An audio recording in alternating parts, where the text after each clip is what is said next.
Welcome to the Kingmakers Podcast.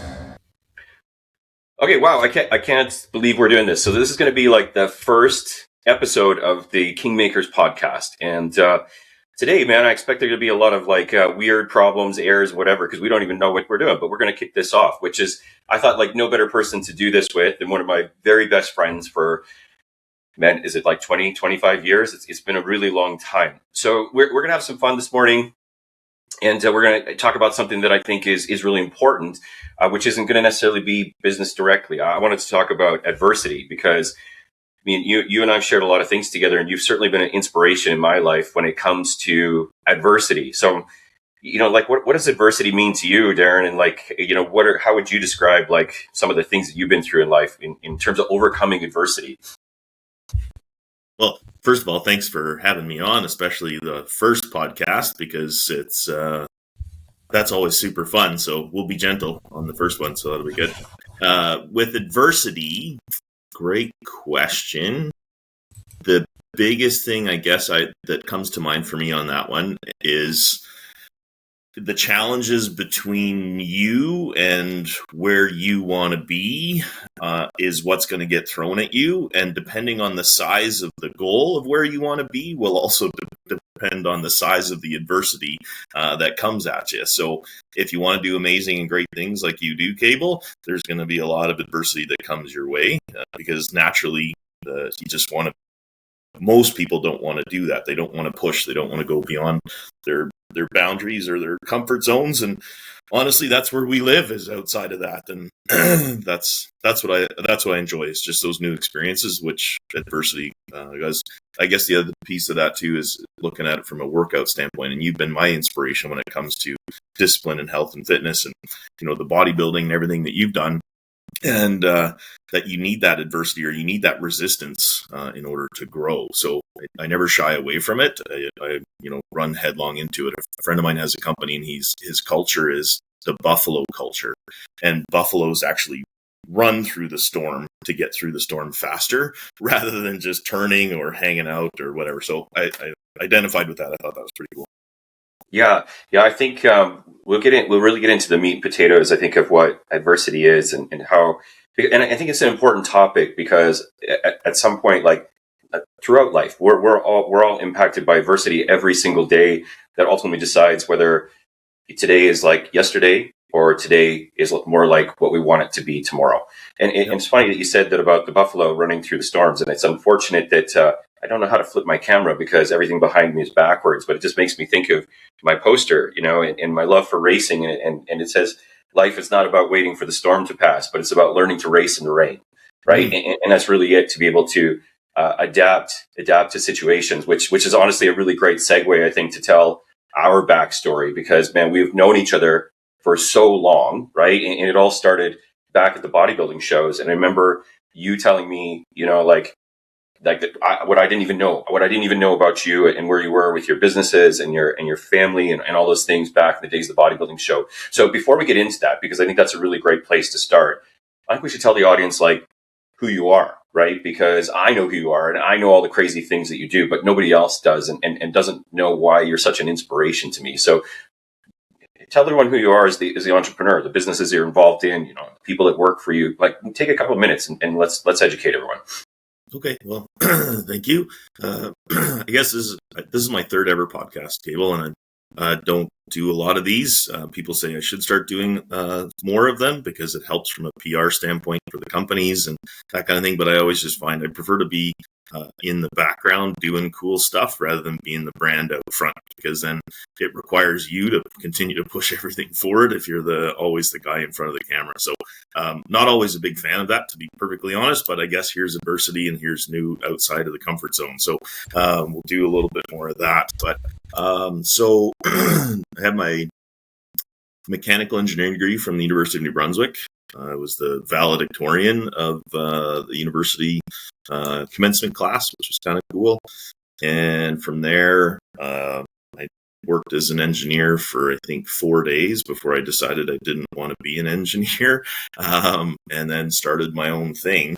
I like to call myself unemployable. So I started in the network marketing business back in 1997. So pyramid schemes or scams or whatever you want to call that. But it was just the only way I could get into business for myself because I didn't have millions of dollars worth of capital to kind of get it going. So really learned a ton from that. And then got into the distribution side of things because at the time they had an energy drink. So got into the energy drink piece. And then that was back in 2000. 99, 2000. Can you imagine energy drinks back then? Like that was Red Bull and that was all we were doing. So that was super fun. Started a distribution company, was one of the first Canadian distributors of Universal Nutrition. I don't know if you remember them or like Animal Pack and Animal Packs, yeah. And then some other companies. So I would jump in the van.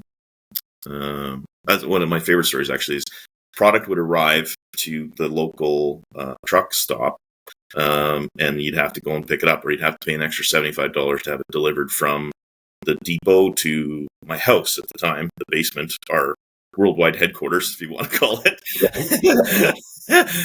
So I'd take my Honda Civic and I could fit 2 skids, like 2 pallets full of product and into a Honda Civic. So every time there's a new guy at the dock, they're like, there's no way you're fitting that in there. Like, I'll bet you $20. And so it got to a point where that's how we would haze the new guy at the dock is I'd take $20 off of it, fit 2 pallets of stuff in there. Bought a minivan and would travel all around Western Canada. And if I didn't sell enough that day, I was sleeping in the van on the boxes of protein and bars and that kind of stuff. And if I did sell enough that day, which is $1,000 was the goal every day, then I could afford to get a hotel. And so it just sort of built up from there. And then we got into a buddy of mine called me up. He's like, Darren, do you want some shaker cups? Because we had lots of powders. I said, yeah. I said, we put my logo on it. And at the time, we were just started to do the bodybuilding shows. I think it was how we were doing some marketing. And was that how we were connected, or was it through Popeyes and coming in to see you? Like, which I can't I was thinking last night. Popeyes was way after that. Was it? Yeah. Okay.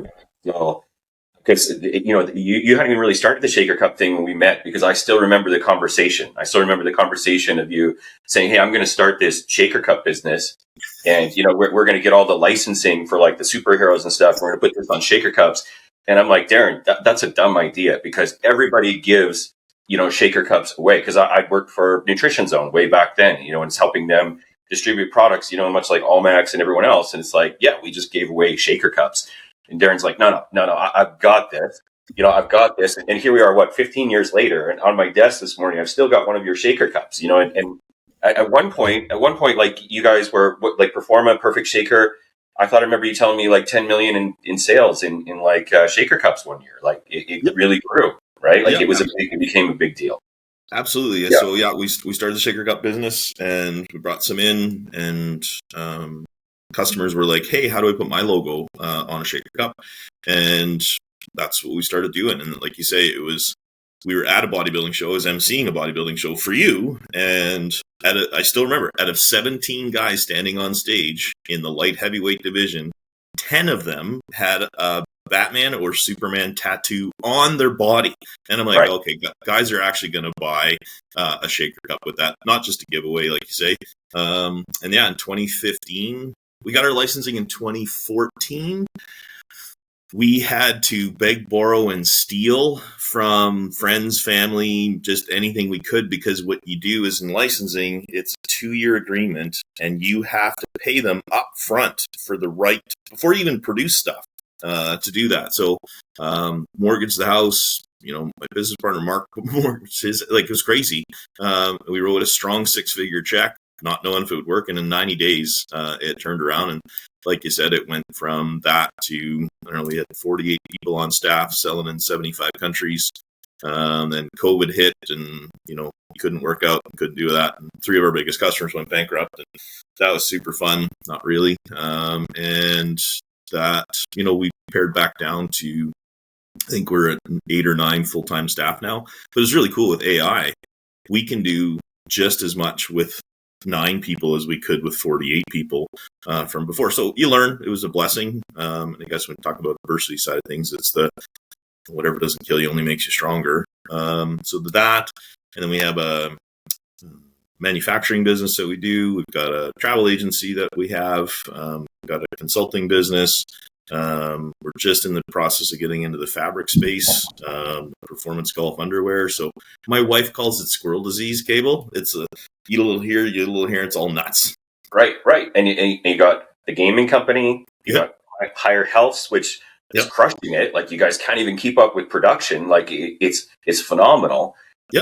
Which has always been like that. This is why, this is why I value you so much as a friend, right? Because I've never met anyone. And I've had a chance to meet some pretty cool people. Like, I worked with Bedros for a long time, and like, Bedros is a visioneer too, right? Like, he is a big vision guy and a big execution guy, but nobody, still, like, man, like, I've never met anybody with the same kind of vision for you. And we're trying to talk about adversity here, and it feels like maybe if you don't know us, there could be a disconnect. But there's a big thing here with you is that I've never seen you back down from anything, right? So we got to tell a couple of stories. Like, we've known each other for a long time, and there's some really hilarious and humorous things.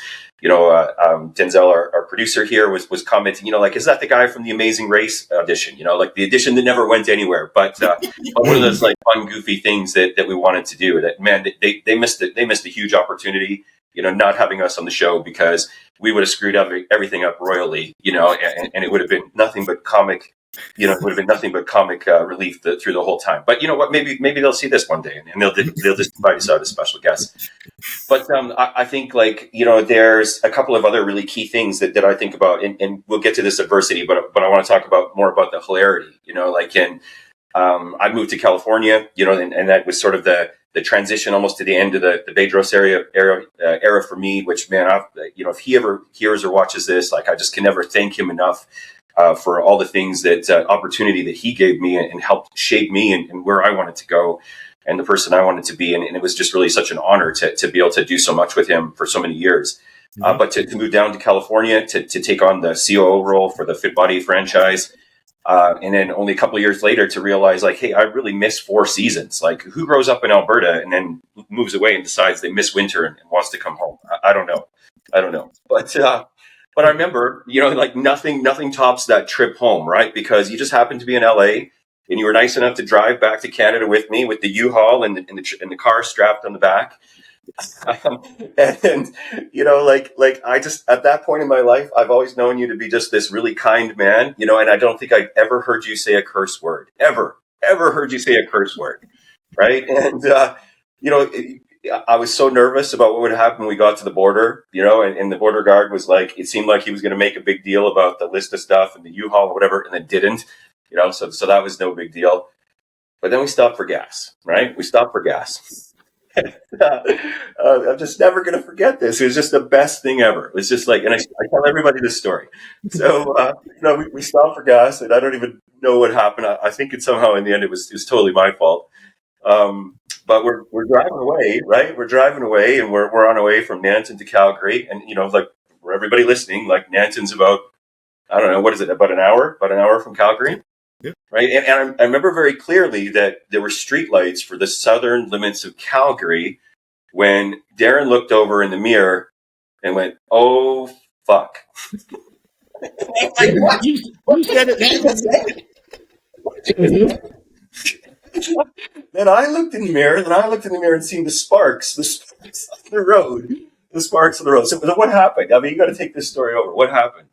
Well, to be clear, it was your fault. So let's just make sure that and it was you that swore, not me, because I don't swear. So that's a true statement as well. But yeah, we pulled into the gas station, and I looked, and it looked like the car on the trailer was loose, and I was more focused on that. So I put the gas pump in the thing and just started it and never even thought about it. And then you came out, because you ran into the bathroom, like, dude, we got to look at the car. So we strapped the car down more. And I said, I'm just going to run into the bathroom. And then I came back out thinking, oh, Cabel unhooked the pump because we got to roll. And because it was getting dark and we wanted to get home that night, because it was probably 8 or 9 o'clock at this point. We were still 2.5 hours from home. And yeah, sure enough, which I didn't know, all the gas pumps had quick releases, because apparently I'm not the only guy that's done this ever. But yeah, that we did win the award, though, because he said we were 80 kilometers from the gas pump. That before we realized it was just hanging out of the gas tank, just swinging, and it finally wore through the protective rubber coating, and then that's when the sparks started to fly. And honestly, the guy was super nice. We packed it up on the Greyhound bus and sent it back down to him because, as he said, it happens pretty regularly. But yeah, definitely fun. It shows up on my Facebook feed as a memory every time, and it always makes me laugh. There's two things about that. There's two things that we'll wrap up this story with. This is the two things that I find really fascinating about that is number one, we were on the south part of Calgary where there's multiple lanes and people were passing us, and I don't ever remember anyone waving or making a big deal about this. What's up with people? And then the second thing is I just remember very clearly of you, calling this person because you were mortified, right? You were calling the Flying J and you were like, "Hey, I'm so sorry. I can't believe this happened." And I just remember thinking like, dude, you are truly the kindest person on the planet. Like, just how mortified you are about this.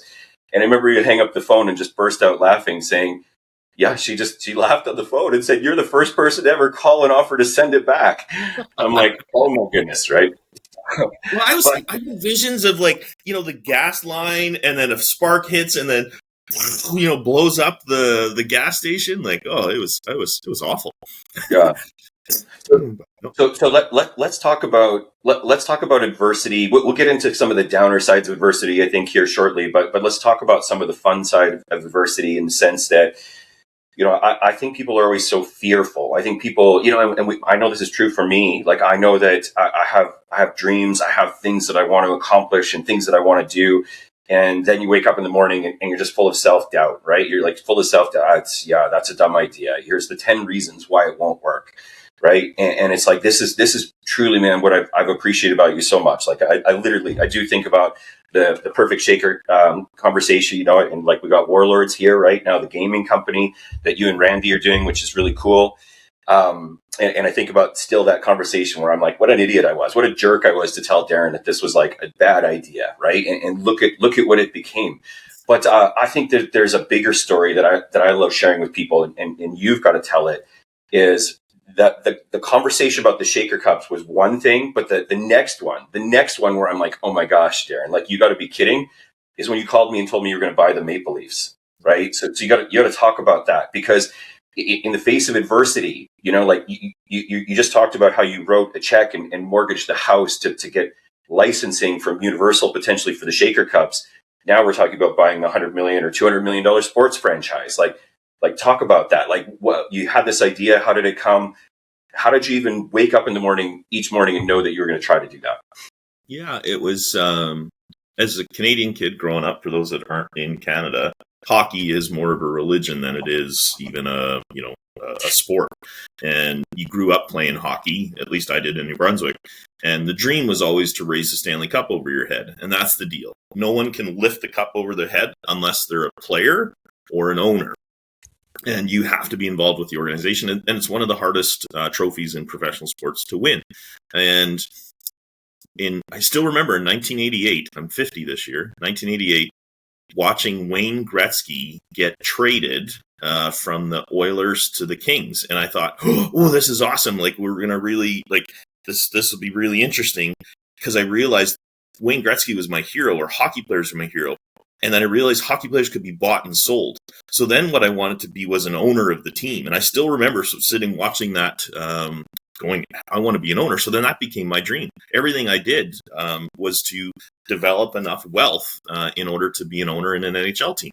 And in 2010, the Toronto Maple Leafs and their parent company, Maple Leaf Sports Entertainment, were owned by the Ontario Teachers' Pension. And so it was essentially teachers with their pension fund owned 66% of the Toronto Maple Leafs, or Maple Leaf Sports Entertainment, which actually included the Toronto Raptors and a few other properties.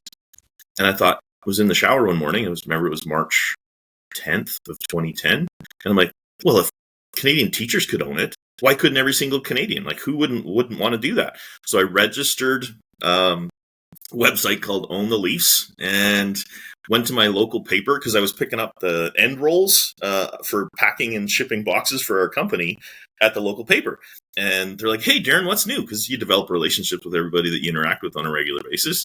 And I said, oh, I'm buying the Toronto Maple Leafs. And they're like, what? And so I said, she said, hang on. And they got their sports writer, and he came in and said, well, we need to interview you about this, Darren. So they did. And unbeknownst to me, they put it on the front page of our local newspaper the next week. So then I took that as a credibility piece, and I scanned it, and I sent it to 57 for everybody emails that I could find, sports writers across the country.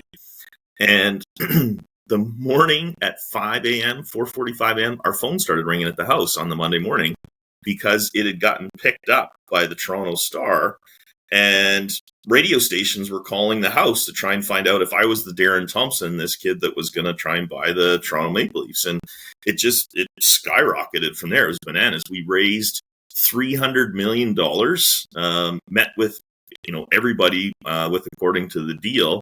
And yeah, you want to talk about shooting your shot, and we are the reason why there's crowdfunding rules when it comes to raising money. I still remember I was sitting at the Ontario Securities Commission in downtown Toronto, and there was 2 deputies posted outside our conference room, because if we hit start on our collecting the money, they were going to arrest us. And my partner Dean Wood, who helped fund all the craziness, and we're like, okay, so our team of lawyers, and I remember being in a room one time with a PR firm, the lawyers, the thing, and we calculated it up, and their hourly wage for everybody sitting around, it cost us $30,000 for that one meeting just to get everybody, ready to rock and roll. So money that we didn't have 100% because I was using points to fly back and forth, and it was bananas. But I got to meet Doug Gilmour and Walter Gretzky, and we, got to talk to the guys at the NHL.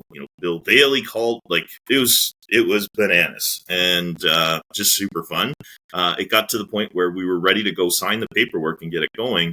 And then Rogers and Bell actually came in and partnered, and it was $1.3 billion was the final transaction. But yeah, super fun. Got got a master's in finance, a master's in public relations, a master's in law, and paid for it as well, because it was 6 figures just to get to the starting line. And I guess the highlight for me on that one is we were featured on Game 6 of Hockey Night in Canada, the Stanley Cup Finals, when the Bruins were playing against the Canucks. We were one of the lead stories for that game about, and that attention, I guess, is really cool, and learning about that. But just in that 30 seconds to a minute that we were featured, another $20 million worth of pledges came in just during that little window of time. So yeah, super fun.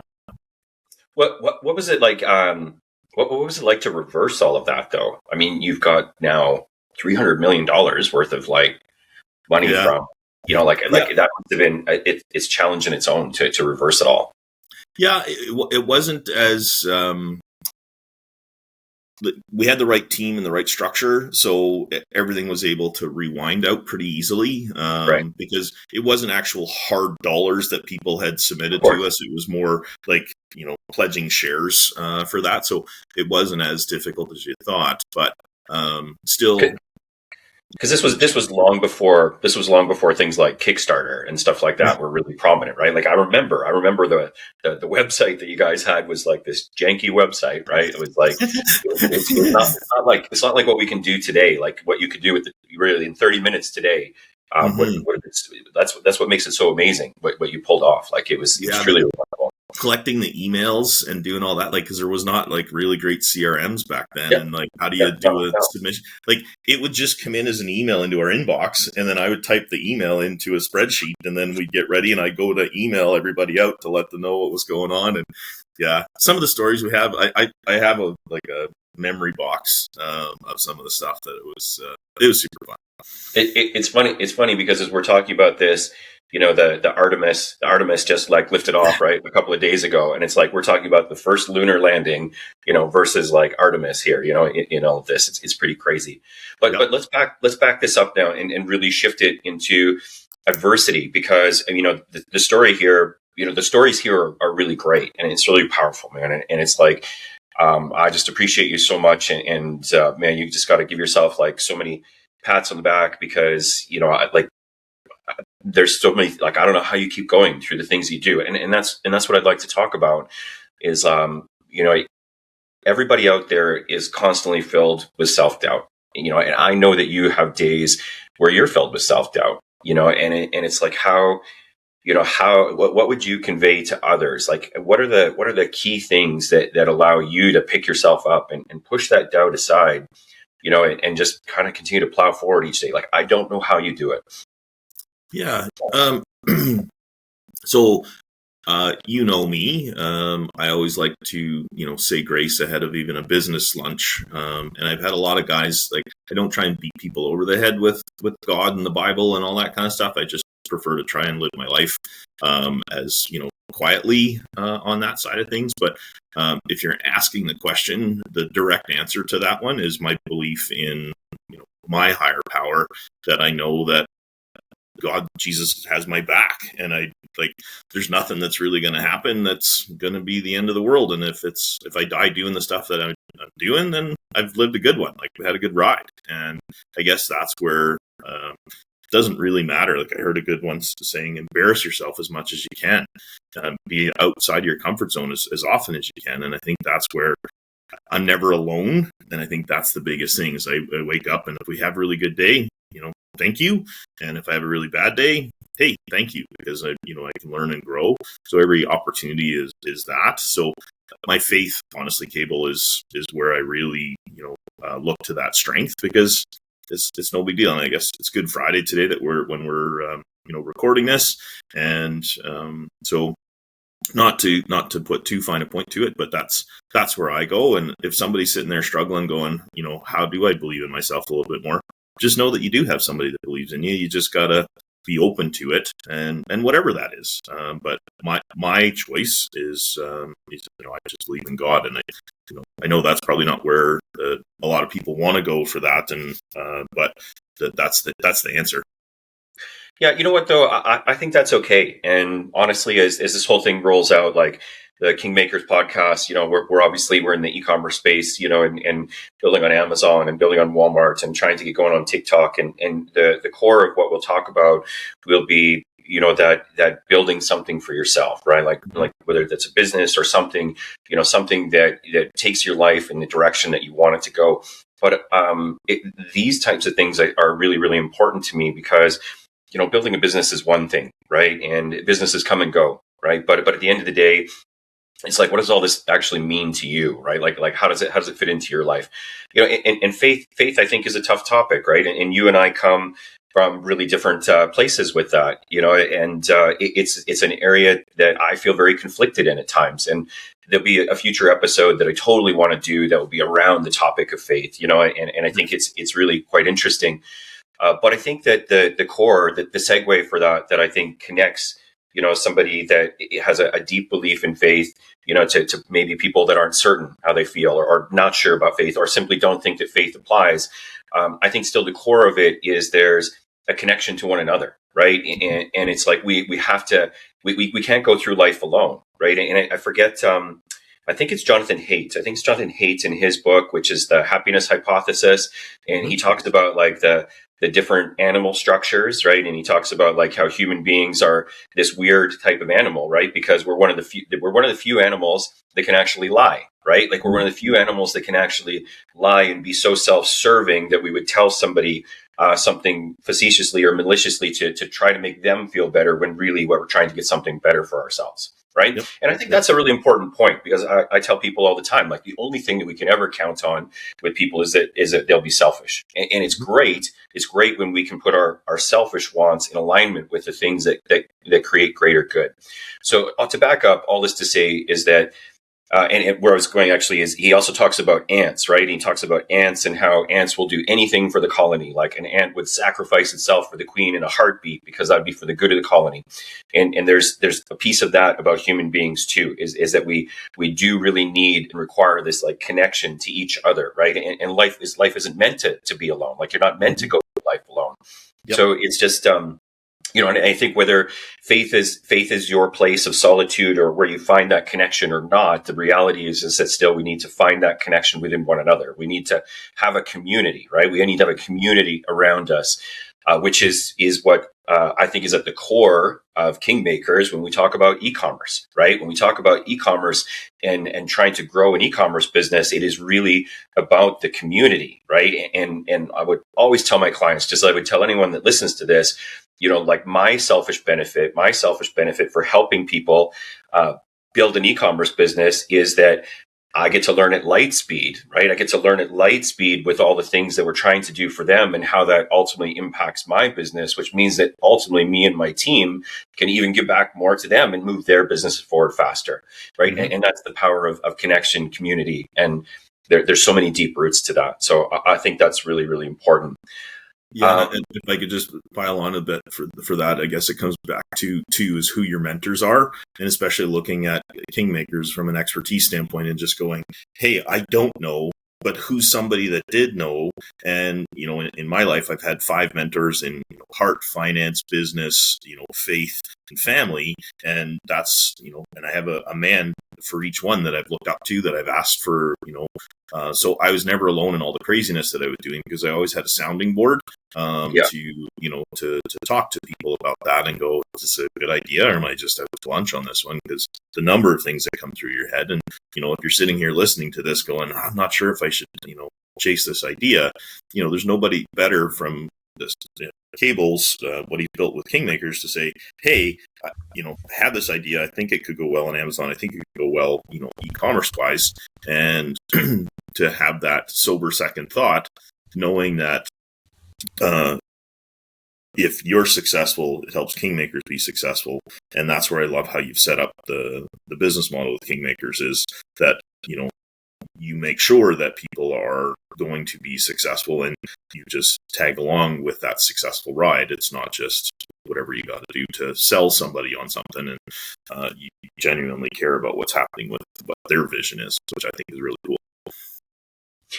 Yeah, I mean, it's thank you. And that's not something that's always been pretty near and dear to my heart. And this episode will actually end up probably being 2 or 3 or something. So by the time people hear this, hopefully they've got to hear, why Garrett and I started Kingmakers in the first place. So he should be here with us today, but the poor guy's like super sick, so I let him off the hook. But man, the story of him and I and why we've started Kingmakers truly is a great one. And it really does stem from that, in that it's like we sort of have, the Navy SEAL attitude or whatever of like, we'll leave no man behind kind of thing. Right. And that's really the story of Kingmakers and what we're trying to do.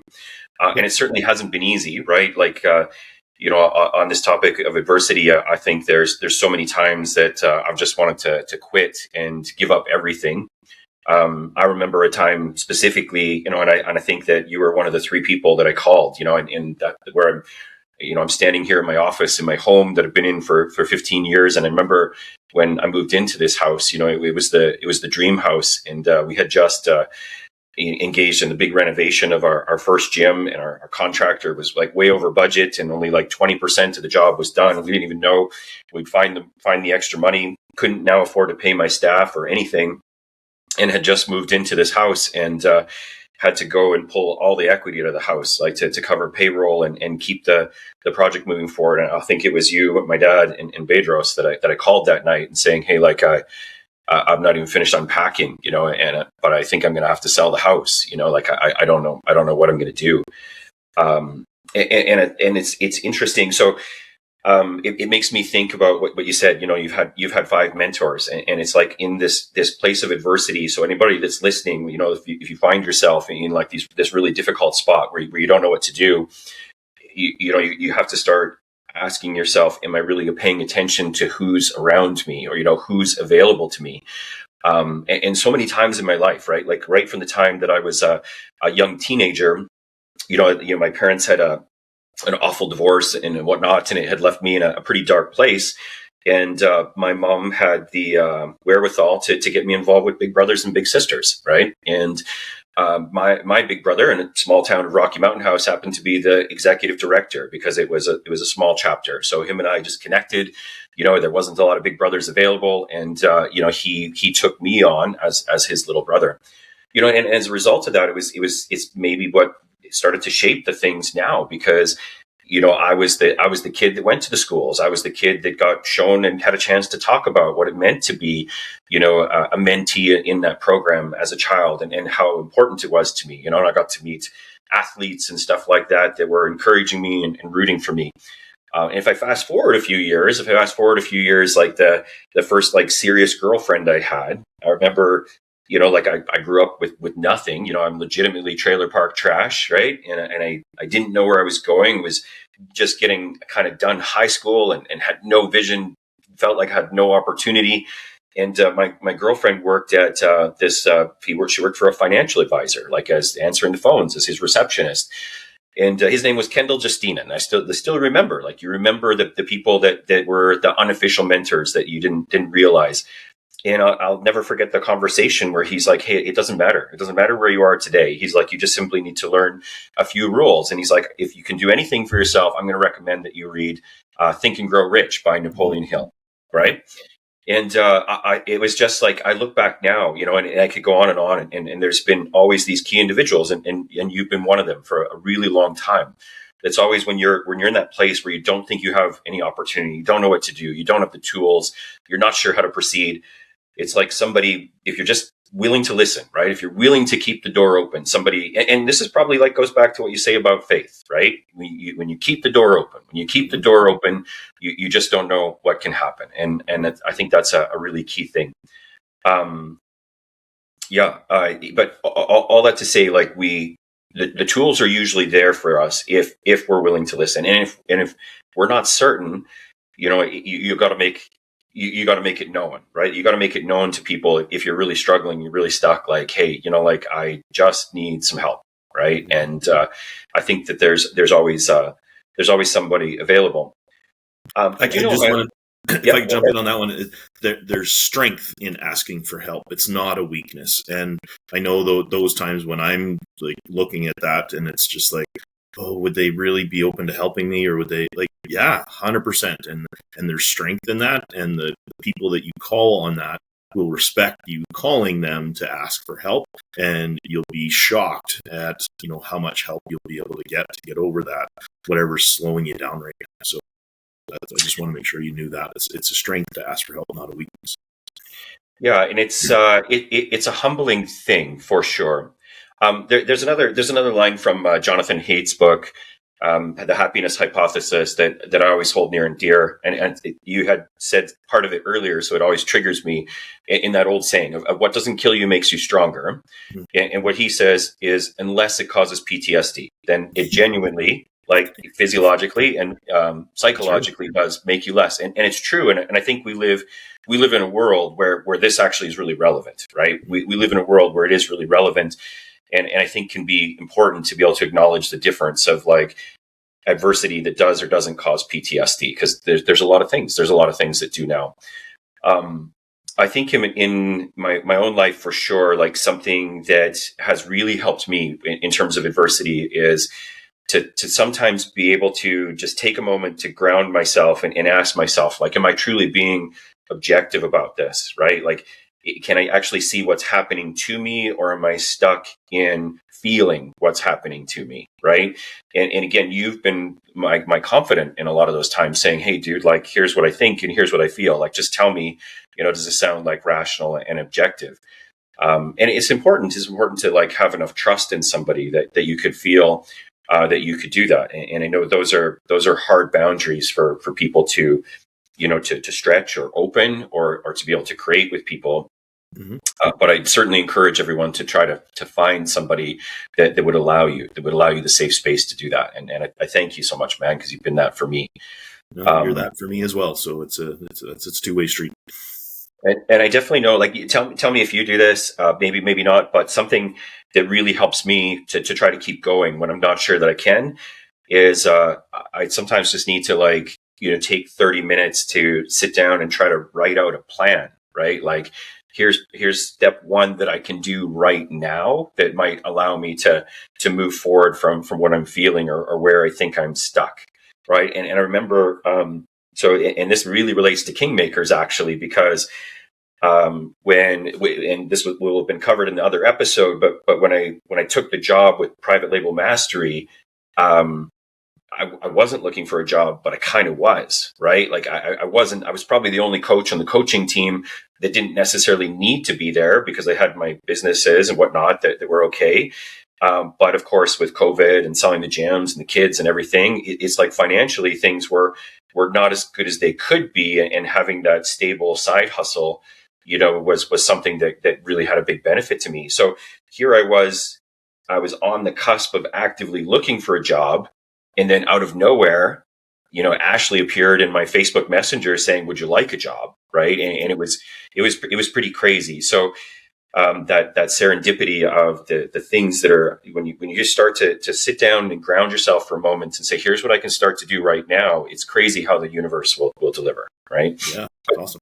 Maybe you could talk about that for a minute in terms of what do you do? What do you do when you're stuck? Yeah. So you talked about community earlier and reaching out, and a lot of the guys in my network, they know, oh yeah, because Darren sends messages like, "Hey, you're awesome," and hope somebody told you you're spectacular today. And those are usually the times when I'm having the hardest times, is because rather than focusing on the woe is me or all these problems that I have, I just flip through my phone and just send out messages of encouragement.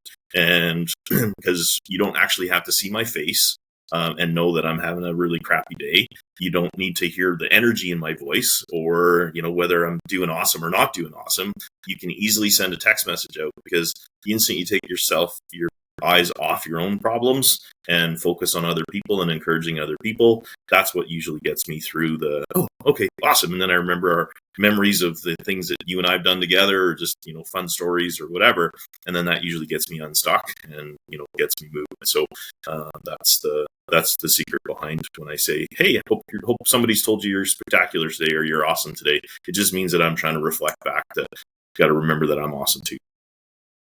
Yeah, I think that's so key, and I know I've learned from you that it's always really important. It's always really important to tell people how much you appreciate them, right? Mm-hmm. And just that little thing, right? And it's like I really try to make an effort with that, with my clients, my friends, my family, people I interact with, when something good has happened, or when I feel something more positive, I always try to, vocalize that with people and just remind them that I appreciate them. And I think, like, in the society as it is at the moment, like this is something that all of us are craving, right? So ironically, as we're talking about this topic of adversity, it's something that I would encourage people, if you're in a place where you feel like you're stuck, right? If you feel like you're stuck and you're struggling to move forward, just to even put that out there, right? It could be a random stranger that you meet on the street, that is just kind enough to pick up the thing that you dropped, or, tell you that your fly's undone, right? Like, whatever, just to tell them, "Hey, I appreciate you." And I think you'll be surprised at, how you begin to feel inside. So we should wrap this up, because we've been talking for a while, but if you were to throw out a few steps, if somebody was in a really tough spot today, it feels like they don't know where they're going in life, they don't know how to overcome whatever challenge they kind of in front of them right now, what kind of steps or things would you tell them to take note of, like, in this moment? Like, what would you tell them to do? Yeah, I would just say reach out to the 5 people that you text the most, and just tell them that they're awesome, and you'll be shocked to see what you get back when you do that, because that's, like I said, how I get myself unstuck. Read a really great book, whatever that inspirational book is. I know that there's some really great videos that or music that kind of gets me pumped up when I'm it's okay, I'm doing something important, or I've got a big call, that I listen to particular tracks of music. Just, it's simple things, but something to switch your brain from going down a negative cycle to turning it upwards and positive. And ultimately, like we talked about earlier, it's just the faith side for me is just looking at it going, okay, and I say a lot, "Okay, God, I need your help." and that's, or when something good happens, I just look to the sky and say, "Thank you," because that gratitude is really important. And I would add to that, like, people should never underestimate the impact of physiology, right? Which is really challenging when you feel really crappy. But if you can, if it's sunny outside, like if you can go stand in the sun just for 5 minutes and feel the warmth of the sun, if you can just get out of the house and take a walk, put your most inspirational song on, if you can just shut the world out for 30 to 60 minutes and put on like the most funniest or favorite episode of a TV show that you've watched, or like the most inspirational movie. I love movies like Invincible and Remember the Titans and even the Shawshank Redemption, like some of these classic movies that we know about that just kind of really speak to that human component, right? And again, you start to be surprised at what happens within you. I would say, and it's not by accident, right? Like the physiology of our body is such that if we can release a little dopamine, right, adversity feels like less. Problems that feel insurmountable feel a little bit less. And I talked about this in my TEDx talk, right? The feeling that we all experienced when we were teenagers, right? As a boy, you meet the girl and you're on the phone with the girl, right? And it's 2 a.m. and everybody's falling asleep, but nobody wants to hang up the phone. And you're just sitting there listening to each other. Like that's the best example, I think, of dopamine that we could all relate to, right? At least keeping this PG-13, right? Like can't go too far here. But like to do those things physiologically to try to trigger yourself into that more positive state, and then take 15 minutes with a piece of paper or whatever it is that you like to do, and just write out some bullet points of what could I do right now? What could I do right now? And it doesn't need to be anything great. It could be that I'm going to phone 5 friends, or I'm going to make 2 calls to try to find a better job, or I'm going to call a couple of people that might be able to help me fix my broken car, or I'm going to spend some time with ChatGPT to tell me what are the steps that I need to do to overcome this. Man, ChatGPT is like the most supportive thing in the planet, right? It's crazy that positivity bias that it has, but what a great tool! What a great tool for people to be able to access these days. Mm-hmm. I think the closing statements on adversity for me is that don't shy away from it, right? Like it's hard and it sucks, and man, there's some difficult things even happening in my own life right in this moment. But one thing looking back is that when you look at the things that you truly overcame, how much more you got to learn, right? How much more you learned in those moments that seemed like failure that probably propelled you to do some of the biggest things. And I think you should close out on that because, man, you've just done some things that I still think are amazing, right? But maybe what's something that I don't know? What's something that I don't know about what triggered you, like whether it was buying the Maple Leafs or whatever, like a previous failure that made you now attack that with the vigor that you did? Yeah, I guess the biggest thing that I could share with you, I remember it was, February of 2022, and we owed literally millions of dollars to suppliers and, friends in business and we did whatever we could to get through COVID, and it was not good. And we were on that spot where it was like, okay, we got to close up shop. Like we're done. I've extended myself too far. I'm not going to make the mortgage payment this month. And that was always my, rule with Stephanie is go do all the crazy things you want, but we have to have 90 days worth of money to pay the mortgage and feed the kids. And we got into that spot where we were down to our last, couple $1,000s worth of cash. It doesn't matter when you have millions of dollars because it just gets throwing it into the wind is pointless at that point. And I just remember I pick up the phone and I called the people that I owed money to, and I said, here's the plan, and it's not going to be good for the next 6 months. It's going to suck, but I promise you've got my word that I'm going to get through this, and I just need your support. And I still remember pacing around my office making those phone calls.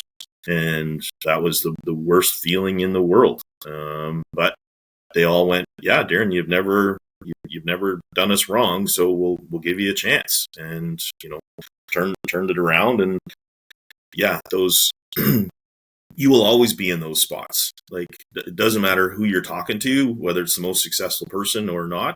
They are dealing with stuff in their life at that particular moment, and you just don't know what it is, and we all do. And I think that was, I think it's in Think and Grow Rich. Napoleon Hill, where he, meets the young man and says, I just have so many problems. And he goes, okay, well, let's go meet some people that don't have any problems. And, they end up at a graveyard. And I'm like, bring on the problems then, because I got lots more I want to do. So I guess that would stick with me about reading Think and Grow Rich, and it's actually just over here in my bookshelf. But yeah, it's thank you for the opportunity to share with whoever wants to listen to this, and if it helps that one person go, hey, I can go one more day, then that one more day leads to the one more week, and leads to you changing what you would know you can accomplish, what you want to accomplish before you're done. And, judge success by your own definition, not by the world's definition. And, I would end it with mine is that it's how many people lived a better life because I lived. Yeah, 100%. Thank you so much, man, for being my guest today. This was hugely empowering for me to be able to do this. And I think this is just such a great episode of storytelling that will segue well into all the strategic things that we're going to talk about, right? But I think that you would probably agree with me that you can have all the strategy in the world, but if you don't feel right in the moment right here, it really means nothing. And I think that that's why this topic was so important to me today, and why I wanted to try to talk about this openly and honestly, and really inspire anybody that listens to this, even if it is just that one person, to have a pause and go, yes, like I understand how this fits together and how this is an important piece of achieving whatever dream it is that you want to dream. And everybody should have one. So cool, man. Thank you so much. I really appreciate having you here today. And we're going to do this again sometime. I don't know what we'll talk about next time, but maybe how to get on The Amazing Racer again or something. I don't know. Something. Yeah. Thanks, kid.